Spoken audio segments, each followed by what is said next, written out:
There are philosophies that try to comfort humanity.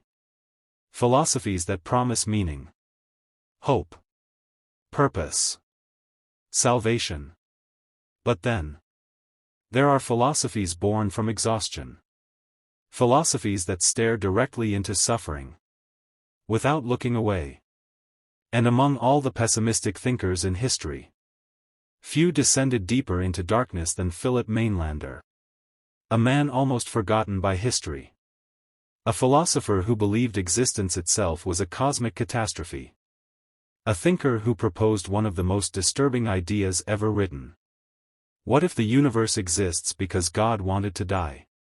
Tonight, we enter the mind of a man who transformed despair into metaphysics. A man who saw life itself as a slow movement toward silence, toward rest, toward non-existence. This is the story of Philipp Mainländer and the philosophy of cosmic exhaustion. Part 1: A man born into melancholy. Philipp Mainländer was born in Germany in 1841 under the name Philipp Batz. Europe during this period was changing rapidly. Industrialization expanded. Cities grew louder. Society became increasingly mechanical. But beneath this progress, many intellectuals felt spiritually empty. Religion was weakening. Traditional meaning structures were collapsing. And philosophy became obsessed with one terrifying question. What if existence itself is tragic? Mainländer grew up sensitive, introspective, and emotionally intense. Even as a young man, he seemed haunted by the weight of existence. Unlike ambitious men chasing glory or power, Mainländer was drawn inward. Toward reflection. Toward suffering. Toward the hidden pain behind human life. And eventually, he encountered the philosopher who would change everything for him. Arthur Schopenhauer. Part 2: Schopenhauer and the Discovery of Pessimism. When Mainländer read Arthur Schopenhauer, it was as if he had discovered someone who finally spoke honestly about reality. Schopenhauer believed existence was driven by a blind irrational force he called the will. An endless force constantly pushing all beings to desire, to struggle, to survive, to crave. And because desire can never fully satisfy itself, life becomes suffering. Humans chase happiness. But every achievement fades. Every pleasure disappears. Every desire creates another desire. Life becomes an endless cycle of dissatisfaction. Mainländer was deeply affected by this worldview. But eventually, he began to think Schopenhauer had not gone far enough. Because Schopenhauer believed the deepest force in existence was the will to live. Mainländer disagreed. He looked at death, decay, exhaustion, the collapse of civilizations, the fading of stars, human suffering. And he arrived at a terrifying conclusion. Perhaps existence does not truly want life. Perhaps existence wants the opposite. Perhaps everything secretly longs for rest. Part 3: The most shocking idea. Mainländer's philosophy begins with an extraordinary myth. Not a scientific theory. Not a religious doctrine. But a metaphysical tragedy. He imagined that before the universe existed, there was only one being. God. Complete.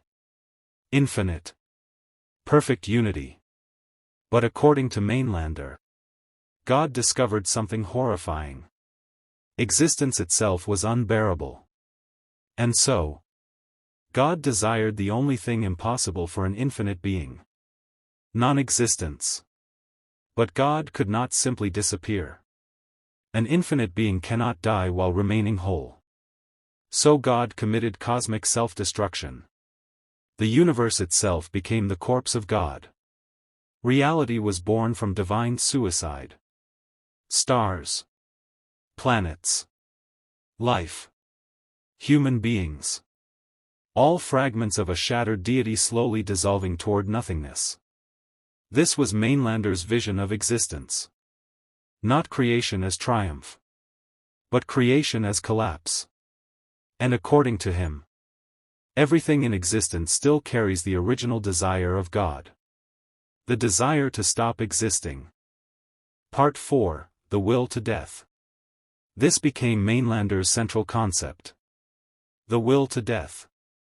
Unlike Arthur Schopenhauer, who believed life endlessly struggles to continue, Mainländer believed all things unconsciously move toward annihilation. Death was not an accident. It was the hidden goal of existence itself. And strangely, when you observe reality, his philosophy almost feels disturbingly poetic. Everything decays. Bodies age. Empires collapse. Memories disappear. Stars burn out. Even the universe itself appears to move toward entropy. Toward silence. Toward stillness. Toward darkness.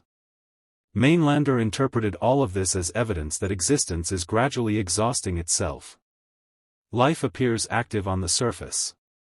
But underneath, everything moves toward rest. And perhaps this is why so many humans feel tired on a spiritual level. Not merely physically tired, but existentially tired. As if consciousness itself carries a hidden exhaustion. A longing to escape struggle. To escape desire. To escape existence itself. Mainländer believed this longing exists inside all beings. Not necessarily as conscious suicidal desire, but as metaphysical gravity. A pull toward non-existence. Part 5, Suffering and Consciousness. Like many pessimistic philosophers, Mainländer believed consciousness increases suffering. Animals suffer. But humans suffer differently. Because humans understand mortality. Humans anticipate loss. Humans imagine meaning. And then watch reality destroy those illusions. Consciousness becomes a burden. A tragic awareness. And modern life intensifies this even more. People distract themselves constantly. Entertainment. Noise. Endless stimulation. Why? Because silence reveals something terrifying. The fragility of existence. Mainländer believed happiness is temporary by nature. Every joyful moment fades. Every relationship eventually ends. Every body weakens. Every dream dissolves. And because humans become attached to temporary things, suffering becomes unavoidable. Yet despite his darkness, Mainländer was not cruel. In fact, many who study his writings describe an unusual compassion inside his philosophy. He sympathized deeply with suffering. He cared about inequality. He cared about reducing pain. Because if existence itself is tragic, then kindness becomes sacred. Compassion becomes one of the few beautiful things inside a collapsing universe. Part 6, The Philosophy of Redemption. Mainländer's greatest work was called Die Philosophie der Erlösung. The Philosophy of Redemption. But his idea of redemption was radically different from religion. For Mainländer, redemption was not eternal paradise. It was release. Rest. Freedom from the burden of existence. He believed all beings unconsciously move toward this final peace. Not violently. Not dramatically. But gradually. The universe itself slowly dying. And strangely, there is something hauntingly calm about his worldview. Because unlike philosophies obsessed with achievement, Mainländer saw ambition itself as part of suffering. Humans endlessly chase success, recognition, pleasure, power. Yet none of these permanently satisfy. Everything fades. And perhaps this is why modern society feels spiritually exhausted. People are told to endlessly optimize themselves. Work harder. Consume more. Become more. But rarely are they taught how to simply exist. How to sit in silence. How to confront impermanence. Mainlander forces us to confront these questions directly. And even if one rejects his conclusions, his philosophy reveals something deeply human. The exhaustion hidden beneath modern life. Part 7, The Man Who Lived His Philosophy. There is something almost mythological about how Mainlander's story ends. After years of writing, years of isolation, years building his philosophy, his masterpiece was finally published. The first printed copies of Die Philosophie der Erlösung arrived. And shortly afterward, in 1876, at only 34 years old, Philipp Mainländer ended his own life. For many people, this transformed him into something more than a philosopher. Almost a symbol. A man consumed by his own worldview. A thinker whose philosophy and destiny became inseparable. And because of this, many people dismiss Mainländer entirely. But others see something different. A tragic honesty. A man who confronted suffering without illusions. Without false optimism. Without comforting lies. Whether one agrees with him or not, his philosophy remains unforgettable. Because it touches something many humans secretly feel. Especially late at night. The exhaustion of existence itself. Part 8, Mainländer and the Modern World. Oddly enough, Mainländer feels strangely relevant today.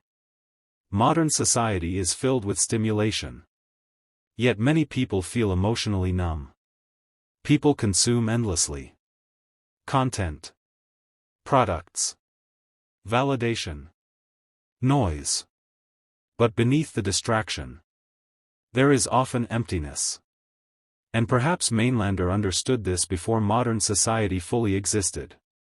He understood that humans often try to escape themselves. Escape silence. Escape awareness.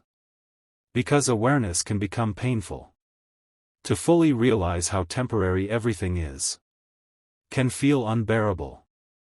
But Mainländer also exposes something modern culture hides. That endless growth does not necessarily create fulfillment. More success does not guarantee peace. More stimulation does not remove existential suffering. Sometimes it intensifies it. And this may explain why so many people today feel psychologically exhausted despite technological comfort. The human soul cannot be permanently distracted. Eventually, silence returns. And with silence, the ancient questions return too. Why are we here? What does suffering mean? Can happiness last? What happens when all illusions disappear? Part 9, The Beauty Inside the Darkness. Despite how dark Mainlander's philosophy sounds, there is strangely something poetic inside it. Because he forces us to see reality without fantasy. Without pretending life is permanently stable. Without pretending humans are invincible. And paradoxically, this awareness can make moments feel more meaningful. A conversation. A quiet night. A friendship. A sunrise. These things matter precisely because they disappear. Impermanence creates emotional intensity. Temporary things become precious. And maybe this is where Mainländer unexpectedly touches something beautiful. Not hope in the traditional sense, but tenderness. A fragile appreciation for existence despite its tragedy. Because if suffering is universal, then compassion matters. If life is temporary, then presence matters. If existence is fragile, then moments become sacred. Perhaps this is why pessimistic philosophy continues attracting people generation after generation. Not because people enjoy despair, but because they crave honesty. Part 10, Final Reflection. Philipp Mainländer remains one of philosophy's most mysterious figures. Too dark for mainstream culture. Too radical for easy understanding. Yet impossible to completely ignore. His philosophy asks terrifying questions. What if existence itself is exhausted? What if the universe moves toward silence? What if suffering is woven into reality itself? And perhaps most unsettling of all, what if humans spend their lives desperately trying to escape truths they already feel deep inside? Mainländer offers no comforting answers. No paradise. No cosmic reassurance. Only honesty. Radical honesty. And whether we reject or accept his philosophy, it forces confrontation. Confrontation with mortality. Impermanence. Suffering. And the strange loneliness of consciousness. But maybe there is dignity in that confrontation. To face existence honestly. To acknowledge suffering without illusion. To continue living despite uncertainty. Perhaps even in darkness. There is a strange form of wisdom. Maybe the universe is tired. Maybe humanity is tired. And maybe that is why silence feels so familiar to us.